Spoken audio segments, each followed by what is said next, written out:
اعوذ باللہ من الشیطان الرجیم بسم اللہ الرحمن الرحیم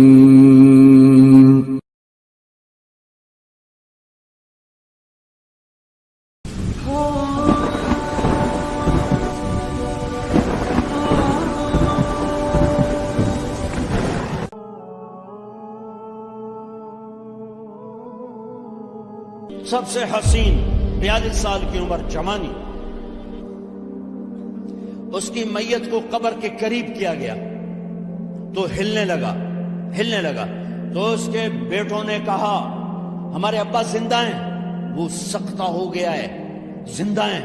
عمر بن عبدالعزیز رضی اللہ رحمت اللہ علیہ فرمانے لگے ارے بھتیجو زندہ نہیں ہے، قبر کا عذاب جلدی شروع ہو گیا ہے، بل عجل اللہ بالعقوبہ، چھپاؤ جلدی چھپاؤ۔ عمر بن عبدالعزیز جس تخت پر بیٹھے اس پر سلیمان تھا، اس پر ولید تھا، اس پر عبد الملک تھا، ان تینوں نے اپنے من کو راضی کیا، عمر بن عبدالعزیز نے اپنے رب کو راضی کیا۔ جب عمر بن عبدالعزیز کا وقت آیا مرنے کا تو انہوں نے بلایا رجا بن حیوہ سے، فرمایا کہ میں نے عبد الملک بن مروان چاچا بھی تھے سسر بھی تھے، ان کی بیٹی فاطمہ سے شادی ہوئی تھی، میں نے اس کو قبر میں اتارا، کفن کی گرہ کھول کے دیکھا تو اس کا چہرہ قبلے سے ہٹ چکا تھا، رنگ کالا سیاہ پڑ چکا تھا۔ عبد الملک بن مروان گورا چٹا تھا، یہ جگہ سرخ تھا، کالا۔ پھر میں نے ولید کو قبر میں اتارا، اس کا بیٹا 10 سال حکومت کی، اس نے 21 سال حکومت کی، اس نے 10 سال کی، ولید بن عبد الملک۔ میں نے اس کے کفن کی گرہ کو کھول کے دیکھا تو اس کا رنگ سیاہ ہو چکا تھا اور قبلہ کی طرف سے چہرہ پھر چکا تھا۔ پھر اس سلیمان کا واقعہ تو ابھی سنایا، پھر اس سلیمان کو قبر میں اتارا اور اس کے کفن کی گرہ کو کھول کے دیکھا تو اس کا چہرہ قبلے سے ہٹ چکا تھا۔ اب میں جا رہا ہوں، مجھے دیکھنا۔ پہلے تینوں نے حکومت کی پوجا کی اور عمر بن عبدالعزیز نے اپنے اللہ کی پوجا کی۔ انہوں نے ایک بڑا عجیب خطبہ دیا جب خلیفہ بنے، اے لوگو بچپن میں شعر و شاعری کا شوق تھا تو میں شاعر بنا، تھوڑا سا اٹھان ہوئی تو علم کا شوق لگا، میں نے علم حاصل کیا، جوان ہوا تو فاطمہ بنت عبد الملک سے عشق ہوا، میں نے اس سے شادی کی، اب اللہ نے مجھے حکومت دے دی ہے، اب تم دیکھو کہ میں اس سے اپنے اللہ کو راضی کروں گا۔ ہمارے حکمران تو ووٹ سے آتے ہیں اور چلے جاتے ہیں 4-5 سال کے بعد، ان کی وراثت میں حکومت آ رہی ہے اور 3 بر اعظم پر حکومت ہے اور ایسا روب دبدبہ ہے بنو امیہ کا، کوئی ان کے سامنے سر نہیں اٹھا سکتا، اور یہ بندہ 2 سال 2 مہینے 3 بر اعظم میں زکوٰۃ لینے والا کوئی نہ بچا، 3 بر اعظم میں سوال کرنے والا کوئی نہ بچا، 3 بر اعظم میں ظالم کوئی نہ بچا، 3 بر اعظم میں مظلوم کوئی نہ بچا، لیکن خود کیسا رہا؟ گھر آئے، فاطمہ بڑے اچھے دن گزرے ہیں، اب امتحان ہے، میں تیرا حق نہیں ادا کر سکوں گا، طلاق لینی ہے میں حاضر ہوں، ساتھ دینا ہے تو میرے اپنے حق معاف کرو، اپنے حق معاف کرو۔ فاطمہ جیسی عورت انسانی تاریخ میں کوئی نہیں آئی، سیاسی لحاظ سے، سیاسی۔ دادا مروان بادشاہ، باپ عبد الملک بادشاہ، بھائی ولید بادشاہ، دوسرا بھائی سلیمان بادشاہ، تیسرا بھائی ہشام بادشاہ، چوتھا بھائی یزید بادشاہ اور اپنا خامن بادشاہ، 7 نسبتوں سے یہ عورت شہزادی ہے۔ کائنات انسانی تاریخ میں اتنی بڑی عورت کوئی نہیں آئی، سیاسی۔ فاطمہ کہنے لگی عمر میں نے سکھ کے دن تیرے ساتھ گزارے ہیں، دکھ میں تجھے چھوڑ کے نہیں جاؤں گی، جاؤ میں نے اپنے سارے حق معاف کیے۔ پھر حضرت عمر بن عبدالعزیز کی راتیں اور دن کیسے گزرے؟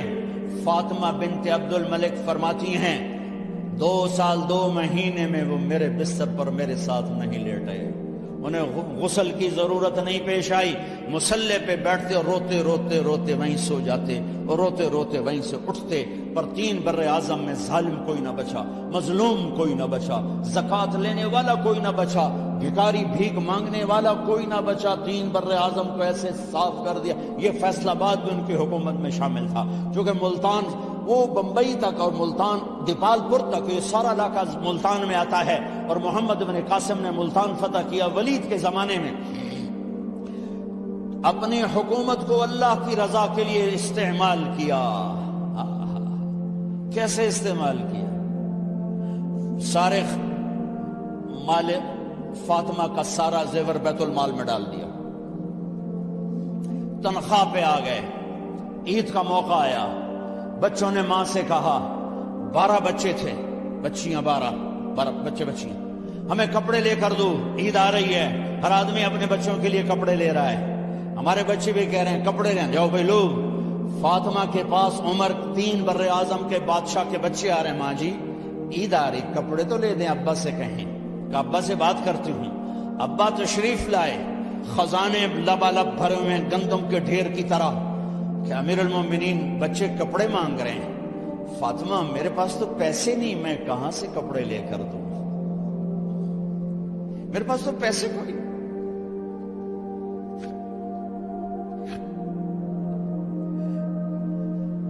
حضرت فاطمہ نے کہا پھر بچوں کا کیا کروں؟ کہا پھر مجھے بھی نہیں پتا کیا کروں۔ اس کے پہلے 3 حکمرانوں نے لوٹ مار کے بازار گرم کیے، ظلم و ستم کے پہاڑ توڑے، اور آج اسی خزانے پہ ایک شخص بیٹھا ہے جو اللہ کو راضی کرنے کے جھنڈے گاڑ رہا ہے۔ تو فاطمہ نے کہا آپ ایسا کریں، اگلے مہینے کی تنخواہ ایڈوانس لے لیں، اس سے میں اپنے بچوں کو کپڑے لے دیتی ہوں، اور گھر کا خرچہ میں مزدوری کر کے گھر کی روٹی چلا لوں گی۔ ارے اپنی تاریخ پڑھو، صرف ڈرامے نہ دیکھتے رہ جاؤ، صرف گانے نہ سنتے رہ جاؤ۔ اور بھی دکھ ہیں زمانے میں محبت کے سوا، راحتیں اور بھی ہیں وصل کی راحت کے سوا۔ انہوں نے اپنے بلایا وزیر خزانہ مزاحم، اپنا ہی غلام، ہاں بھائی مزاحم، ہمیں بچوں کے کپڑے چاہیے، تو اگلے مہینے کی تنخواہ ایڈوانس مل جائے۔ وہ کہنے لگے امیر المومنین آپ مجھے لکھ کر دے دیں کہ آپ 1 مہینہ زندہ رہیں گے، میں آپ کو تنخواہ دے دیتا ہوں۔ عمر بن عبدالعزیز سر جھکایا، اٹھے، گھر گئے، فاطمہ میرے بچوں سے کہہ دو کہ تمہارا باپ کپڑے لے کے نہیں دے سکتا۔ اپنی تاریخ تو دیکھو،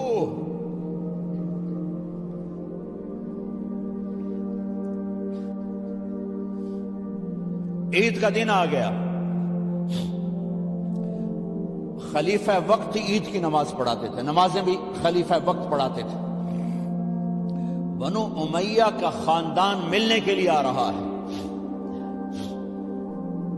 سارے سرداروں کے بیٹے، اعلیٰ پوشاک، اعلیٰ لباس، ملنے آ رہے ہیں۔ تھوڑے دیر بعد دیکھا تو بچے بھی ملنے آ رہے ہیں، امیر المومنین کی حیثیت سے بچے باپ کو ملنے آ رہے ہیں، اور ان کے جسموں پر پرانا لباس ہے۔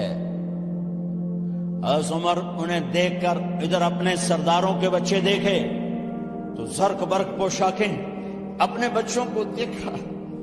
ارے اس باپ سے پوچھو جو سب کچھ کر سکتا ہو اور پھر مٹھی بند کر لے کہ نہیں میں نے حرام کی طرف نہیں جانا۔ بچوں کو دیکھا تو آنکھیں ڈب ڈبا گئیں، آنکھوں میں آنسو آ گئے۔ فرمایا میرے بچوں آج تمہیں اپنے باپ سے گلہ تو ہوگا کہ آج ہمارے باپ نے کپڑے ہی نہ لے کے دیے۔ ان کے ایک بیٹے ہیں عبد الملک، ان سے بھی 4 ہاتھ آگے تھے، ان سے پہلے ہی فوت ہو گئے تھے۔ کہنے لگے ابا جان آپ کو مبارک ہو، آپ نے قومی خزانے میں بددیانتی نہیں کی ہے، آپ کو مبارک ہو. آج ہمارا سر بلند ہے, ہم شرمندہ نہیں ہیں, ہم شرمندہ نہیں ہیں. انسانوں کو کپڑوں پہ نہیں تولا جاتا. آج کا میرا دیس کا مالدار اتنا فقیر ہو گیا ہے, اتنا چھوٹا ہو گیا ہے کہ وہ اپنا تعارف کروانے کے لیے 50 لاکھ کی گھڑی لیتا ہے, 6 لاکھ کا جوتا لیتا ہے. آج کی بیگم اتنی چھوٹی ہو گئی ہے کہ اپنے قد کو بڑا کرنے کے لیے وہ 10 لاکھ کا ہینڈ بیگ لیتی ہے کہ دیکھو میرا بیگ 10 لاکھ کا ہے. ارے میری بہن, تو 10 ٹکے کی بھی نہیں رہی اگر تو نے بیگ سے اپنے آپ کو بڑا بنایا. او میرے دوست, تو 2 ٹکے کا نہیں ہے اگر تو 10 لاکھ کے جوتے اور 50 لاکھ کی گاڑی سے, 50 لاکھ کی گھڑی سے اگر تو بڑا بننا چاہتا ہے. ارے اس دھوکے سے نکلو.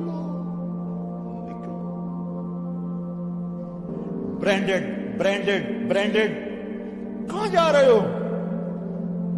جب تم اپنی ذات میں بے قیمت ہو تو رب ذوالجلال کی قسم تمہاری گھڑیاں, تمہارے بیگ, تمہاری گاڑیاں, تمہارے بنگلے تمہاری عزت کو بڑھا نہیں سکتے.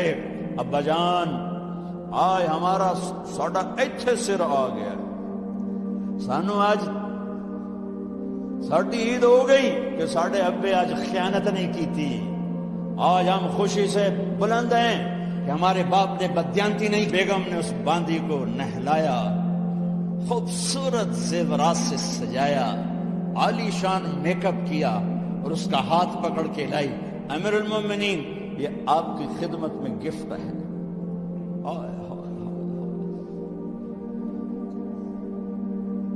اس کو یوں دیکھا, فرمایا کہاں سے آئی تھی؟ کہا جی عبد الملک نے کوفے سے مجھے زبردستی اٹھوایا تھا. تو 2 آدمی بلائے کہ جاؤ اسے اس کے مالک کے پاس واپس بھیج دو. وہ کہنے لگی این وجدک علی یا امیر المؤمنین. امیر المؤمنین, آپ کا عشق کہاں گیا جو میرے ساتھ تھا؟ تو عمر کی آنکھیں بھر آئیں. کہا وہ پہلے سے بھی زیادہ ہے, لیکن تمہیں اللہ کے لیے قربان کرتا, میں اپنے عشق کو اللہ کے لیے قربان کرتا. ہاں, اب اللہ نے صلہ کیا دیا. جب انتقال ہوا ہونے لگا تو بلایا رجا کو, جو میں بات پہلے چھوڑ کے ادھر ان کی تھوڑی سیرت بتائی کہ رجا اب میں مرنے لگا ہوں. عبد الملک کالا ہو گیا تھا, ولید کالا ہو گیا تھا, سلیمان کالا ہو گیا تھا. یہ کیوں کالے ہوئے تھے؟ یہ بے نمازی نہیں تھے, بدکاری نہیں کرتے تھے, کسی کی طرف ان کی میلی آنکھ نہیں اٹھی کبھی. یہ ظالم تھے, ظالم انسانوں کا خون پیا, مال میں خیانت کی. اس پر اللہ نے چہرے پھیر دیے. آج عمر بن عبدالعزیز جا رہا ہے, کہ دیکھو میں جا رہا ہوں, مجھے دیکھو میرے ساتھ کیا ہوتا ہے. ان کا انتقال ہوا, ان کی میت قبر کے کنارے رکھی گئی اور اب نیچے اتارنا ہے. سلیمان کی میت کو اتارنے لگے تو ہلنے لگا اور عذاب قبر پہلے شروع ہو گیا. عمر کی میت کو جب قبر کے قریب کیا گیا, ایسے ہوا کا جھونکا آیا,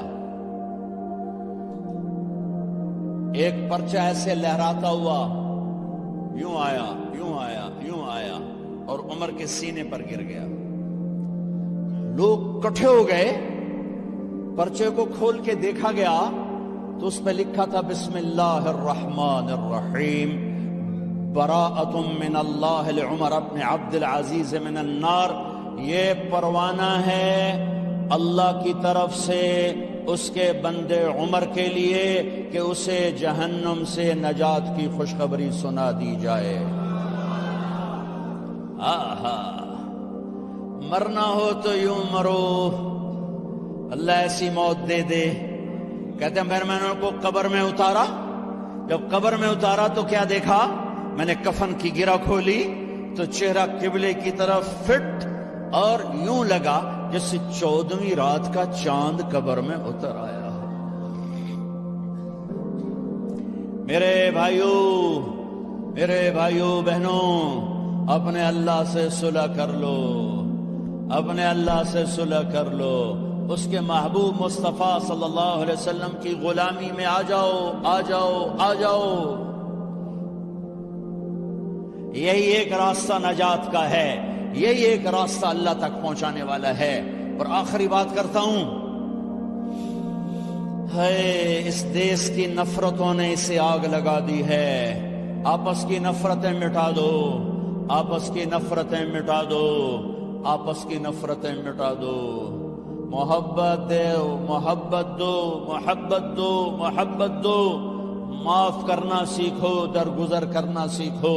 اس معاشرے کو آگ لگ چکی ہے، غیبت، مذہب کے نام پہ نفرت، سیاست کے نام پہ نفرت، قومیت کے نام پر نفرت، صوبوں کے نام کی نفرت، ایک صف میں بیٹھ کے نفرت، ایک صف میں کھڑے ہو کر دل نفرتوں سے بھرے پڑے ہیں، بغض سے بھرے پڑے ہیں، دل گٹر بن چکے ہیں۔ جس دل میں نفرت کے جذبے ہوں اس دل پر اللہ کی نظر نہیں پڑتی، جس دل میں بغض کے گٹر کھلے ہوں اس پر اللہ کی محبت کی نظر نہیں پڑتی۔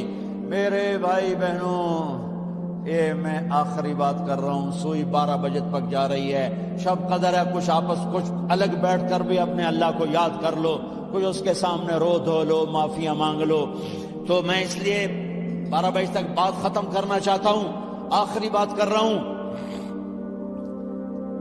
آپس کی محبتیں پروان چڑھاؤ، آپس کی نفرتوں کو ختم کرو، آپس کی لڑائیوں کو ختم کرو، ایک دوسرے کو معاف کرنے کی عادت ڈالو، ایک دوسرے کو درگزر کرنے کی عادت ڈالو، غیبت چھوڑ دو، نفرت چھوڑ دو، حسد چھوڑ دو، بغض چھوڑ دو، اپنے آپ کو دیکھنا شروع کرو، اوروں کو نہ دیکھو، اوروں کو نہ دیکھو، اوروں کو نہ دیکھو، اپنے من میں ڈوب کر پا جا سراغ زندگی، اپنی کمیاں دیکھو، وہ کیا کرتا ہے، وہ کیا کرتا ہے، وہ کیا کرتی ہے، وہ کیا کرتی ہے، اس سے اندھے بن جاؤ،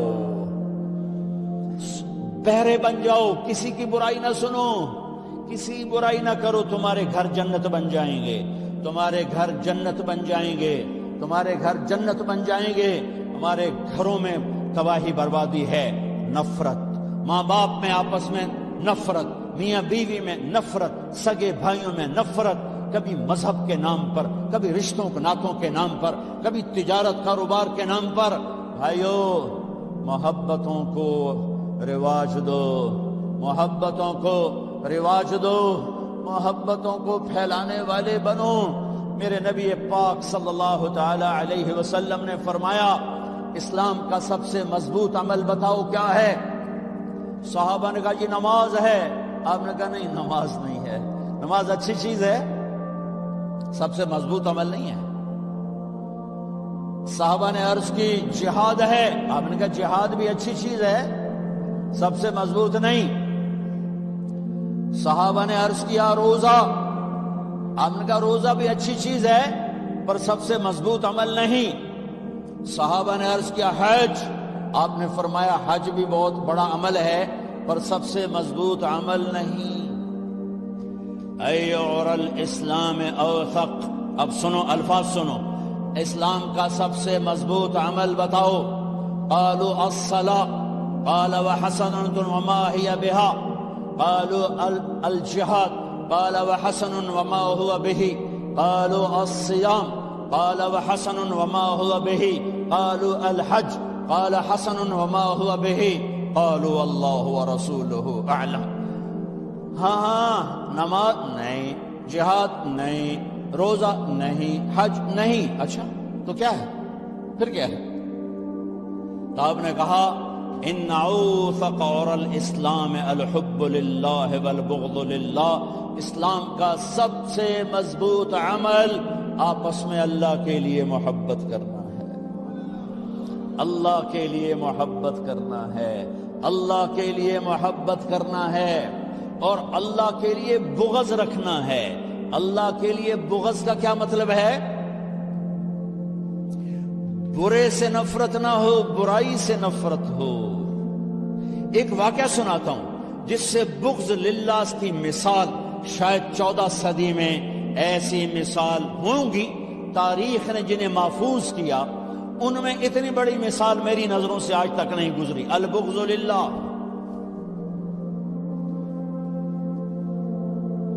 خیبر کی جنگ، یہودی اور حضرت علی کا ٹکراؤ. حضرت علی نے یہودی کو گرایا، قتل کرنے کے لیے تلوار اٹھائی، یہودی نے منہ پہ تھوک دیا، تو آپ پیچھے ہٹ گئے، اٹھ گئے کہ دوبارہ آؤ. کہیں یہ کیا؟ ارے میں نے تو منہ پہ تھوک دیا غصے میں، چلو جلدی ختم کرے مجھے، تم مجھے کیوں چھوڑ کے پیچھے ہٹ گئے؟ تو سنو، تیرا میرا ذاتی کوئی جھگڑا نہیں، میں تمہیں اللہ کے لیے قتل کر رہا تھا، میں اللہ کے لیے تمہارے ساتھ لڑ رہا تھا. جب تم نے میرے منہ پہ تھوکا تو مجھے غصہ آ گیا.